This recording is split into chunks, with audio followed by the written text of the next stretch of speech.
Dober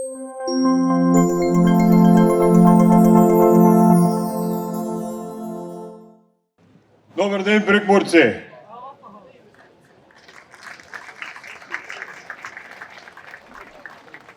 No, ko sem bil vprašan, če sem letel z balonom, že, ampak večkrat sem se z njim srečal takrat, ko so mi ga ponujali možje v modrem. Spoštovane gospe in gospodje, cenjeni minister za razvoj in kohezijsko politiko, dr. Aleksander Jevšek, cenjena generalni direktor organizacije prvenstva Matjaž Pavlinjek in direktor tekmovanja Claude Weber, cenjeni domači in tuji tekmovalci, spoštovano občinstvo, dear functionaries of the FAI, competitors, crew members, welcome to Prekmurje, the green eye of Slovenija.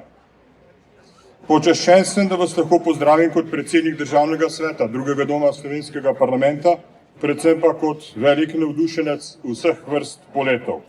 Še več, prepričan sem, da je to vrstno mednarodno tekmovanje, svetovno prvenstvo v poletih s toplozračnimi baloni, ki se je prvič mudi v Sloveniji, velik poklon za celo našo državo, za organizatorje tekmovanj in spremljajočih spektaklov, predvsem pa tudi izjemna turistična priložnost. Gospe in gospodje, kaj imajo skupnega ovca, petelin in raca? Sliši se neverjetno, a to so bila prva živa bitja, ki so se popeljala z balonom in polet tudi preživela. Balon iz svile in papirja, takšen je bil namreč prvi aerostat, kot so ga takrat poimenovali, je davnega leta 1783 to pisano živalsko druščino popeljal na 1000 metrov višine. Prav neverjetno se je zavihteti visoko v nebo, opazovati svet pod sabo z druge perspektive, daleč in vendar še vedno blizu, ob tem pa čutiti zrak in šivanje vetra. Takšno izkušnjo lahko doživiš le s poletom z balonom. Povsem nekaj drugega pa bo opazovati stav polete s kar 150 balonov nad prekmursko ravnico, ki mojstrsko plešejo med oblaki.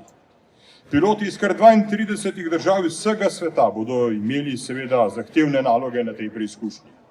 V naslednjih dneh se bo odvilo svetovno prvenstvo in nam obiskovalcem hkrati ponudilo tudi pravo pašo za oči. Današnji dan je še poseben zaradi mnogo drugih atraktivnosti.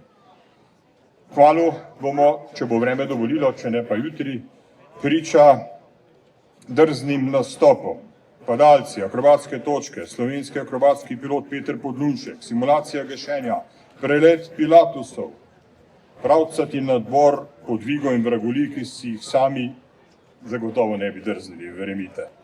Tovrstne spretnosti niso same sebi namen, prav tako niso zgolj nam v zabavo. Nekaj njihovih spretnosti smo opazovali že v času razplantevanja največjih požarov v zgodovini Slovenije nedavno na Krasu.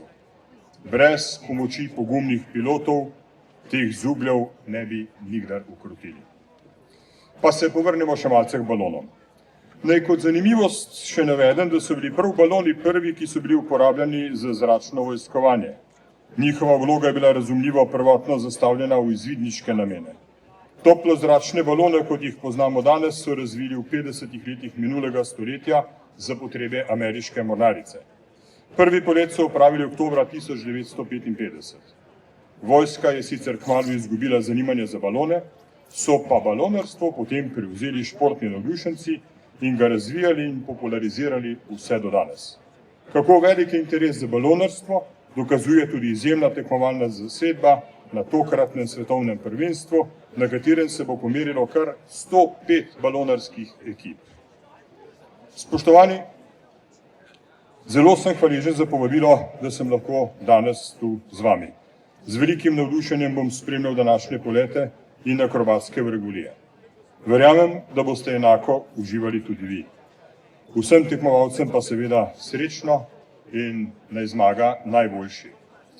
Dear competitors and the crew members, I wish you all a great success during the competition and most of all, soft and safe landings. Thank you.